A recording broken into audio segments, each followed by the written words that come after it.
kepada saya atas kegiatan wawancara ini sehubungan dengan tugas CPP saya di modul 3.1 tentang pengambilan keputusan Ibu. Sebelumnya saya mohon izin Ibu. Terima kasih waktu yang diberikan kepada saya. Langsung saja ke permasalahan yang akan saya sampaikan. Yang pertama adalah tentang rujukan moral dan dilema ITK Ibu. Selama ini apakah Ibu pernah mengidentifikasi tentang kasus-kasus dilema etika ataupun rujukan moral Ibu? Ya, kalau selama ini saya pernah mengidentifikasi bahkan ya sering lah seperti itu mengidentifikasi kasus rujukan moral ataupun dilema etika. Dalam kesempatan kali ini saya ingin belajar tentang dilema etika Ibu. Selama ini bagaimana Ibu menjalankan pengambilan keputusan di sekolah sehubungan dilema etika yang ada di sekolahan ini Bu? Ya, untuk dilema etika yang terjadi ya di sekolah saya itu kalau menurut saya ini yang sedang saya alami lah pada satu tahun ini ya, khususnya di sekolah saya itu sekarang untuk jumlah rombelnya kan 9. Nah itu untuk jumlah 9, sedangkan untuk kebutuhan gurunya itu baru ada 8, sehingga masih kurang satu tenaga guru untuk mengajar, yaitu di kelas 1. Nah setelah saya pikir-pikir, tentunya saya pertimbangkan karena saya mengamati bahwa bapak ibu guru yang mengajar di kelas 1 itu sepertinya merasa kerepotan, kemudian yang di kelas 2 gurunya juga sudah banyak siswanya, di kelas 3 juga sudah gurunya juga sudah merangkap sebagai bendahara yang lain ya, kemudian juga ada yang merangkap sebagai bendahara pos, kemudian di kelas 5 juga sudah ada OPS-nya, kemudian untuk bapak ibu guru yang lain ini sudah ada tugas tambahannya seperti itu. Nah kelihatannya juga saya amati tugas bapak ibu gurunya itu sudah banyak ya, melatih siswa-siswa lomba yang kami mau melangkah, misalkan mengambil keputusan untuk mengangkat tenaga baru atau GTT ya, untuk mengajar itu terkendala di aturan kan tidak boleh, nanti dananya dari mana seperti itu. Ketika misalkan dengan komite sekarang juga kalau dengan komite itu kita juga bingung juga ini karena sekarang adanya dengan sumbangan seperti itu kan kita lagi was-was gitu, nanti takutnya jadi pungli atau takutnya jadi permasalahan gitu. Ibu, hal apa yang selama ini yang Ibu anggap paling efektif dari pengambilan keputusan yang sudah dilaksanakan?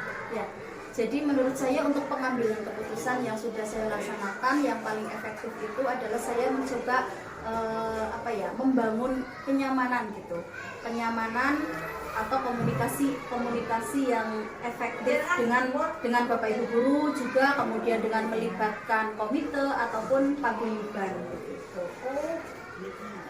Kira-kira hal apa yang selama ini yang menjadi tantangan Ibu dalam pengambilan keputusan dari kasus-kasus dilema yang sudah ada? Ya, kalau untuk tantangan dari pengambilan keputusan ini adalah kita itu ketika misalkan mau melangkah segera seperti itu mengangkat tenaga wiyata baru ya, misalkan yang paling terbesar menurut saya adalah di aturannya, di regulasinya itu kan memang tidak boleh, dari pemerintah itu memang tidak boleh. Jadi kan itu malah membuat saya itu tidak yakin, ragu mau melangkahnya nanti seperti apa, karena di sisi lain sangat membutuhkan untuk mengajar setiap hari ya, kebutuhan siswa belajar ini kan menjadi tidak terpenuhi gitu. Yang seharusnya siswa itu di sekolah ada yang mengajar ya, akhirnya itu juga menjadi polemik tersendiri bagi saya gitu. Dari kegiatan tadi, adakah misalnya adakah jadwal khusus untuk dalam penyelesaian dilema etika tersebut?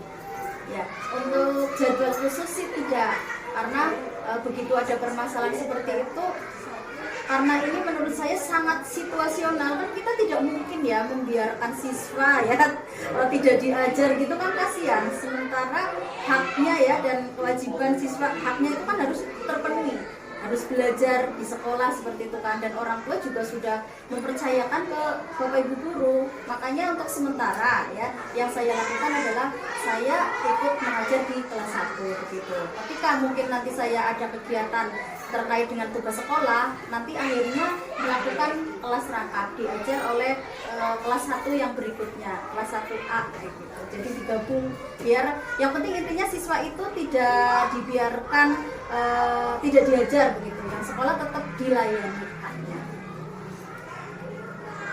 Adakah seseorang atau faktor-faktor yang selama ini mempermudah ibu dalam membantu menyelesaikan permasalahan dilema etika tersebut?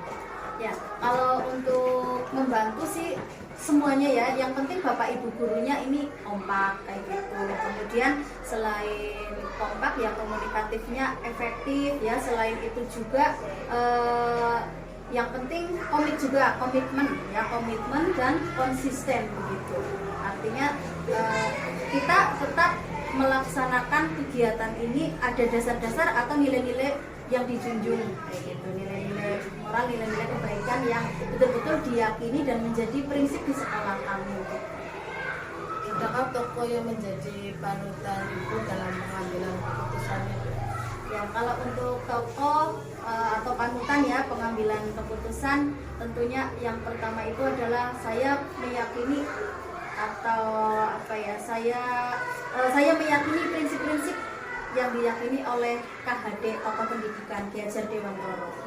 Karena di situ memang seorang guru itu harus bisa memberikan keteladanan ya kepada siswa, sehingga siswanya ini nanti bisa mengikuti ya, bisa secara dari dalam, atau motivasinya itu tumbuh dari dalam siswa itu sendiri, bukan faktor yang lain atau faktor internal yang lain. Dari semua hal yang telah Ibu sampaikan, pembelajaran apa yang dapat Ibu petik dari pengalaman pengambilan keputusan yang didasarkan pada dilema etika itu? Kalau pembelajaran yang saya dapatkan, yang pertama ketika kita memutuskan sesuatu ya, hendaknya itu kan harus mempertimbangkan ya beberapa hal. Mungkin diantaranya kita ada rasa kebenaran ya, kemudian keadilan juga, dan juga ada rasa kepedulian terhadap sesama, kemudian juga didasari adanya regulasi juga begitu. Baik Ibu, terima kasih.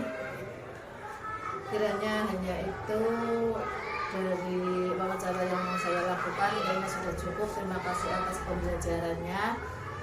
Untuk pembelajaran berikutnya saya cukupkan. Saya mohon maaf atas kesalahan yang telah saya lakukan, baik dari perkataan ataupun perbuatan yang saya lakukan.